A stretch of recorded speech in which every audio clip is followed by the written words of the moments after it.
Vice Ganda, binatikos ang Philippine ID system sa It's Showtime. Sa isang episode ng It's Showtime, muling naging boses ng masa si Vice Ganda matapos niyang ilabas ang kanyang saloobin tungkol sa magulong sistema ng pagkuha ng valid ID sa Pilipinas.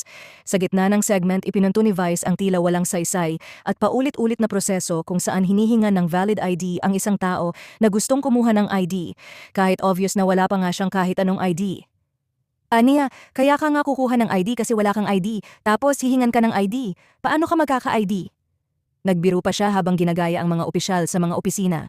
Wala akong ID? No ID? Sabay bigkas ng matapang na komento, hindi ka magkaka-ID sa bansang to. Umani ng malakas na reaksyon mula sa studio audience at netizens ang naturang pahayag.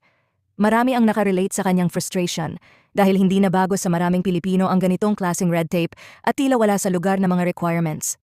Ang komentaryo ni Vice ay nagbigay diin sa isang sistemang matagal nang isinusumbong ng mga mamamayan. Ang kabiguan ng mga proseso ng gobyerno na maging accessible, lalo na sa mga ordinaryong mamamayan na walang sapat na dokumento. Muli, ipinakita ni Vice Ganda na bukod sa pagpapasaya, ginagamit din niya ang kanyang platform para itaas ang mga isyong dapat bigyang pansin